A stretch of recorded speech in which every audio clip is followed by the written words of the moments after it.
Ladies and gentlemen, welcome back to another episode of Couple of Nukes. As always, I'm your host, Mr. Whiskey. And for those of you listening, not watching on YouTube, one, you should check out the YouTube sometime. But two, I am sitting here in the middle of an empty railroad track in the green screen world. It would be pretty brave to sit in the middle of a real railroad track if I'm not too sure if it's abandoned. But that's all just a little Easter egg, a little teaser, some foreshadowing to today's topic, to the book that we will be discussing. We have the author here with us to discuss writing, resilience, the power of creativity, and ultimately, we all have things in life that we want to do, that we want to pursue, but maybe we're not at the level we need to be in order to do it. So, what can we do to get there? What are some of the obstacles that come with that, especially us and our frustration being the biggest roadblock sometimes. So we're here with Rhonda Parker Taylor. She is the author of Crossroads, and we're going to be talking about that today. And she's going to tell us all about how she struggled as a child with English and writing and reading, but she wanted to be an author and she loved reading, and so she didn't let that stop her. And now she is here today with a best-selling book, and we're going to talk all about how good it is. So, Ms. Parker Taylor, could you please introduce yourself for us? I would love to. First of all, I want to say thank you for having me. It's a pleasure. We got to talk a little bit before we got started and get to acquainted with each other. And all of you out there listening, what I hope you get from us today is how to unearth your truth. Because Mm, one story at a time that we start creating our authentic self. And it's all the decisions that we make that makes that possible. So for me, my story of success has kind of been a journey that's gone from several different tracks, and that's where the railroad tracks comes. We're talking about Crossroads, my best-selling novel. It's a suspense thriller based out of Indianapolis, but we're also talking about moving ourselves from self-doubt to self-discovery, because that's what happened to me as I learned not only about the process of writing, but learned about who I was through that process, because I had to go through the journey of authoring before I was ready to actually be an author. And that's mm. why the railroad tracks are so important. We hit crossroads all the time, and we have to challenge our norms, our thoughts, and our thinking to be able to find the true self. So I'm excited to be here. I really thank you for having me. I think that's why we're here, and that is to bring social connections and compassion together so that we can dive deep and become stronger in our eyes. For sure, I think we should just go back to the train station, so to speak, where it all began, because, like I said, this is something that you've wanted since your youth. So tell us about a little bit about how you grew up and those factors that contributed to you wanting to be a writer. Sure. So I'm from the small town of Noblesville in Indiana. So we're in the middle of the country. Outside, the largest city is Indianapolis, but it's outside of that. It's about 30 minutes outside of the Indianapolis area. And when I was growing up, it really was a what they would call a one light wonder, because there was very would pass through it.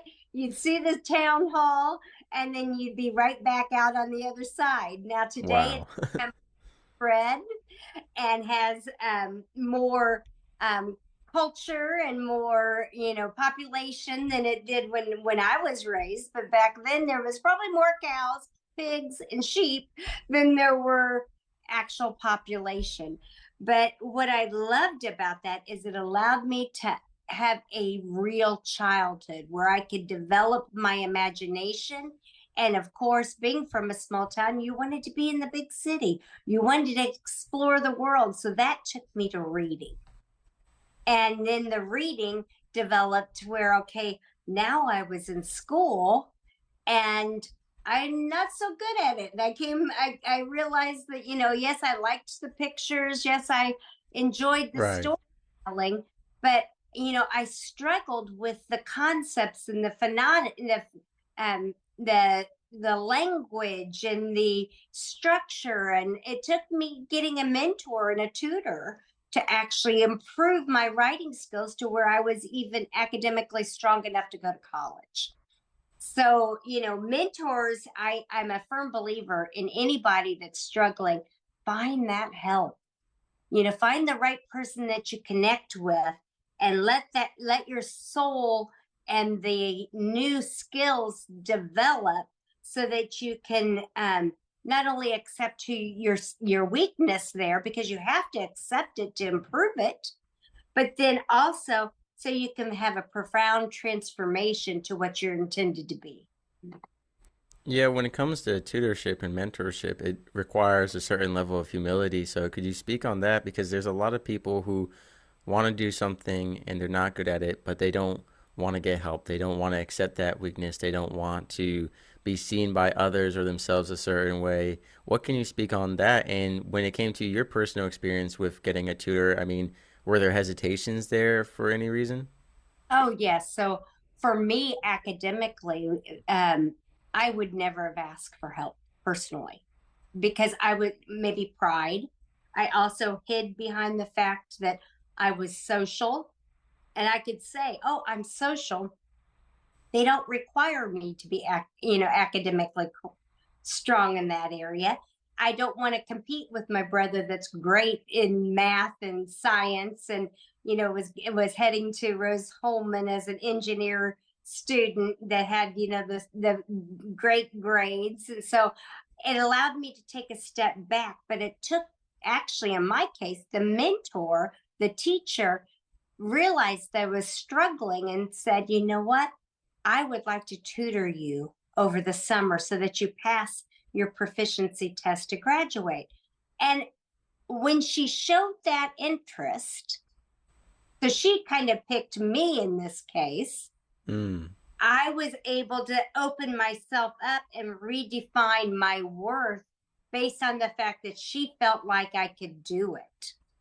And sometimes okay. the opposite, the one that needs the mentoring has to go find the resources. In my case, she kind of picked me, empowered me through the summer by sitting on the floor, getting to know me, and tutoring me. And then when it came time for me to settle up my bill, because I'd gone and got a job at Arby's, I asked her, "What do I owe you?" And she said, "Just pass the test." Wow. And so she had spent her self and being kind. She dedicated kindness, compassion, empathy to this young girl that was 17 that struggled academically. And I had been rewarded all the way down the board for my lack of knowledge. And what I mean by that is I had a fear of reading in front of people. So when it was time to read and I knew it was coming up in English, because of my nerves, I'd get a stomach ache. I'd go to the nurse, they would send me home. And then I never had to read in front of the classroom. So, Huh. you have to look for those key clues that there's something more going on than just the ability. Sometimes it's not the ability, it's the emotions that are involved in it. And for me, I didn't have the ability to navigate my emotions at a younger age to make me successful. I had to empower my own mind and with words to heal myself and allow myself to be vulnerable to others and start asking for the help. Yeah, well, first of all, just the shock that over the kindness of that woman. That's not something you see too often, especially time is the biggest investment any of us can make, and it's the one thing we can't get back. So to dedicate all that time to you and see that potential in you. And I relate a lot to what you're saying because of about the emotional part because like as I was telling you before we started recording here, I really want to be a singer.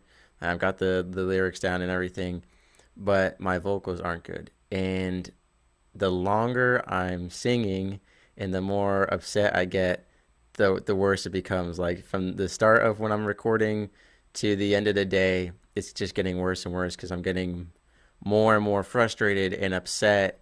And I think what's great about having a tutor or a mentor, like if I were to get a singing coach, which I might have to do, I might have to, accept my own advice of being, humble and get one, is that they'll hold you accountable in terms of your emotions, saying like, "Hey, Mr. Wishy, look, you gotta," because especially for singing, when you get emotional, now your voice is tense or you're not relaxed. And same with if you're trying to read something but you're frustrated, now you're seeing the words but you're not following the plot. You're just reading and it's just like going in one ear and out the other, or writing or whatever it may be, for any academic or creative purpose. So I totally understand that. And so we understand your interest from the reading and writing perspective. As far as the plot, a suspense novel, crime, what got you into that? Because I got my 10th book coming out soon, which is pretty exciting, but I haven't done murder mystery or thriller. And part of that is because that's not easy to write, especially, there's some big names out there like Agatha Christie who, made some amazing mystery novels. And for me, it's like, yeah, I don't think I'm at that level of writing yet. And so to create something where, people don't see it coming, where people are like, would have never expected that, and then to set it near your hometown, what kind of contributed to those themes and plot that you created? Well, first, let's talk about the development of that plot. Okay. When I first started writing it, I was working in a community project that was overseeing the court system to see, whether the verdicts were being just or unjust, and, writing summaries of cases. And in that, I started seeing patterns where there were flaws in the legal system. And I started seeing where people weren't being treated equal and Mm. just. And I thought that the whole novel, that was what it was going to focus on. I wanted it to be in Indianapolis because it was an area that I knew. I Right. knew areas that were engaging and the readers probably never heard about, like the Monument Circle and the city county building and the mayor's office. And so these are things that I experienced from this community project, but I saw it through the eyes of a novice. I wasn't a legal scholar. I wasn't, I was a Right. person just watching it. But what I realized in that plot is, as I got deeper and deeper into the injustice, the characters started showing, as I was writing them, their authentic uh, ways and of behavior. So I took each one of the characters and I developed them further by a medical soap note, which gave me their whole history. A medical soap note is your entire history of medically, your family's history, Hmm. your, everything that's happened, your mental health challenges, your learning Wow. abilities. And so I had this description of them. So then if I got them into the room and they were showing the autopsy photos, I knew how each one would feel, how they would react. If I got them into a room when there was some tension, maybe the jury room, or there was something going wrong, then I knew that that the person with emphysema is going to cough, and the person with anxiety is going to feel like their chest is collapsing on them. And so then they started taking over.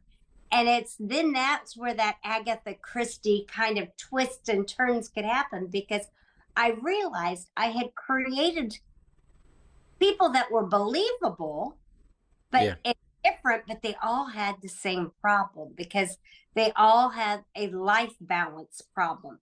Hmm. The main character, Paris Pennington, she was a workaholic. All she cared about is getting back to work. The co-defendant, he all he cared about is his family and his relationship with the defendant, and whether he'd known all his life, and whether he was going to turn state on him, and what would happen to him Hmm. if he didn't turn state, what would happen to him. So his natural worries were something totally different than the workaholic, but they're still in the same room. The bailiff was a southern gentleman that had moved from the north and had, the different ways of communicating and dealing with the tension and the problem than maybe the mother that was glad to be away from her kids for the day and thought this was just all a great thrill. But what ended up happening is, as they took it over, then had a secondary plot that thickened, and it was up to IPD to figure out why people were getting sick and dying. And that's why the crossroads in the railroad tracks are so important. Most people don't know that Indianapolis is known as the Crossroads of America because the railroad tracks all came through Indiana to go to all other areas of the country. So this is actually the railroad tracks behind Lafayette Square in Indianapolis on 38th and Guyan. And what I realized is every one of the characters were at a crossroads as they had to make decisions that were life altering for all of them. And when I published it, after I got through, the musing of the writing and the life balance, and I got it all put together, as I had to realize that I also was transforming in writing it. I was going from the caterpillar to the butterfly, because had I not gone through and analyzed the inner voices of each one of those characters, I would not have been prepared to go through the publishing aspect. So writing is just the first step. And a lot of artists, like you said, The easiest step sometimes. the writing is they think that's the end. Well, you can write a song or you can write a book, but that is far from being published. And it took me years to take that voluntary leap, to try to get it published because of the fear of vulnerability and being exposed. And a lot of people get what they call imposter syndrome, where you feel like, okay, I've written it, but I'm not a writer or I'm not a singer, and so that's where you need another mentor to help you through the next thing. And that's what I did. I got a mentor to help me get it published. Yeah, so I want to ask because I feel like you explained it, but I just want clarification. So the title came from the plot, not the plot from the title, because I know sometimes I had the title first and then the plot, which doesn't make sense to some people because they're like, how do you have the name of the piece but you don't have the plot? But well, I mean, I'll have parts of the plot, but like it sounds like almost the title came from the plot in your case. But I just wanted to know which came first. I would say that's a chicken or an egg question, Mm. because when you're writing, you kind of know the message Yeah, exactly. that you want, but you may not have all the details, and when you get Yeah. into the details, it confirms it. It confirms, Mm. yes, that's the right title. Or, and the journey is thriving beyond your own limits. So if it changes, that's okay, Yeah, because yeah. like I have a second novel called Chosen right now. But there has been this little voice in me. Is it really chosen?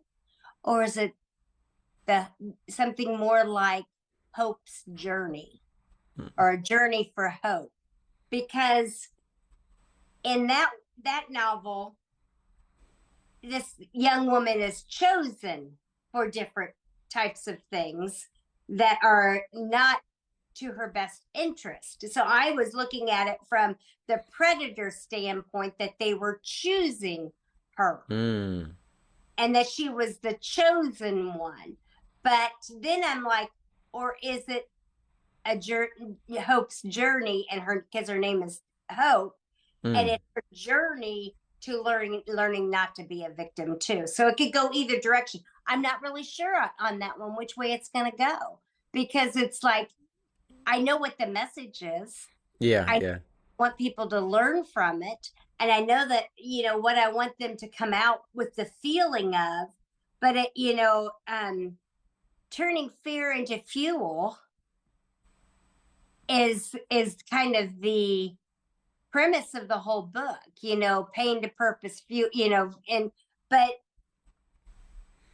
which one's the better title? That I maybe I need to do a social media question to everybody. Which Likeable. one appeals to you most, and do a poll or something, because I'm kind of stuck on that. So I think it's a chicken or an egg. Once you know, you know. But then when you're questioning it, it changes the message a little bit too. Mm. Yeah, I know I have a couple different books I'm working on right now, and some of them have had five different titles, as I've worked on them. And then there are other books I'm working on. It's like that's the title, and that's it. That's it. That's the one that's staying. And I haven't, started writing any of it. But what I'm interested, just because as from author to author, I'm curious, and for everyone writing out there, I'm sure it's something they think about. The way I write, it tends to be, ironically, some of the beginning, the entire ending, and then kind of fill in the middle, which doesn't sound like it makes sense, but for some reason, I always know where we're starting, and I always know where we're ending. And in between, there's gonna be this that happens, that happens, this that happens, but how it all connects and what else. So I'm just curious in your case with Crossroads, especially being a mystery in a suspense thriller, was it like the ending was first when you started writing? Well, that's kind of funny because when I first wrote Crossroads, I put the chapter that's chapter one now was at the like the middle, and I went Okay. to a conference and they said, oh, with this being a mystery and suspense, you need to have more power at the beginning. Mm. When I do a book signing, and I'll be standing there, people want to know about the book or whatever, and I say, well, it's based out of Indianapolis, and I tell them the sites that are there, and then I said, and then the dead bodies dropped on 38th and Guyana on the railroad tracks, and they're like, well, you just gave away the story. I said, no, that's chapter one, and then they kind of laugh because it's like they thought that that they had the hook, the giveaway, but it ended up being that I moved that chapter from about midway to the end of the book, to the beginning, because it gave the road path, it gave what had happened, and so yes, I think I know the ending, but or at least what I think's going to be the ending. But the characters, like I said, kind of take over too, and you start Yeah, yeah. have to build the transformation through it. And I knew that I wanted to explore the people, not the crime all the way. It wasn't just about the crime. So Right, right, yeah. to the front of the book made sense at that point. I completely agree. Sometimes these books I feel like write themselves almost because it's like, yeah, you're doing something with a character and then you're like, ooh, this kind of lines up and we can add this and that. And I agree. And I like you just going back to what you said earlier. What's so great about your book is you have so many different people, different backgrounds with different motives. And a lot of times with mystery, there's a couple layers of those motives because you think their motive is this, but really it's that. And I think that's so interesting to write. So you've talked to us about, how you got interested in writing this book, the development of the plot, the title, what it's about. Who should really read this book and what can they get from it? Because obviously it's entertaining, but I know a lot of authors also, there's a couple messages throughout it that we can take away from an educational perspective as well, or just thinking about something differently. So who should really read this other than, suspense thriller, enthusiasts, and what can we get from it? Sure. So I would say 18 and older. It's okay. There's no horror or anything someone under than that. But I would say the majority of the people that read it are 18 to 65, male or female, suspense enthusiasts, or people that like reflection. So it's endorsed by Merrill Hemingway. And a lot of people ask me, why would she have endorsed and put it in her book club? Like I said, I use a medical soap note for mental health. So there's a lot of reflection. It's a journey that takes the reader not only through the characters' lives, but my hope is that it's making you reflect on your own life, your own crossroads that you've passed, maybe in the past, or that you're in right now, and that it's transforming you to action in not only wanting to know more about the characters' lives and how they handled those crossroads, but in your own life. And that's one of the reasons why it was endorsed. It is a crime thriller that keeps you intrigued, but it also is more of a complicated journey of self. So my goal is every one of the characters is out of balance in some way. I've taken those characters and I've made them case studies for a self-help book that's coming out after Christmas. That Okay. a journey to life balance, where people can work through their issues. If they identified with the characters, let's work it out. Let's start working on your physical Wow. Okay. health, your mental health, your emotional health, your spiritual connections, your social connections. Let's get them all in there together and get you where you have more quality life. And in doing that, that journey is not only for entertainment, which is why I love books, because it helps us escape. It's much like sports. They help us escape for a second and we can root on our own team, right? It does the same thing, a powerful read that intrigues us and makes us want to know a little bit more about each character. So then after they've done the workbook, they could pick up my 2025 book, which is coming out, which we've talked, it's Chosen or The Journey of Hope. And it takes one of the characters from the book and you get to explore her life and her journey. And then each one of them has its own book and then its own self-help. So if you identify with the characters and their problems or their issues or their journey, then you can go and do the workbook for it. Awesome. That's really cool. That's I think a unique way of making something else out of your book, because usually it's, t-shirts and figurines, but this is something very different, very unique. So I really like that, and it's something very beneficial to people and a way to connect fiction and education and self-improvement all together. So that's really awesome. And we're going to have your website in the description below, where you have your book, more information about it, a blog, and then also for the events, that's where you'll be hosting book signings. Is that correct? That's correct. The events are it's most of them are Barnes and Noble, Indiana right now. Throughout the holiday, it's called the Thrill Tour. If you're available, if you're not available to come to one of the events, feel free to visit one of the Barnes and Nobles and pick up your copy. It's also on Amazon and BAM websites. I'll be glad to go to my website or go to my social media. All of them are rhondaparkertaylor.com, and chime in. Love to hear what you think about the titles. Maybe you can give me some insights, and I love to engage with readers. I just love to hear what they have to say.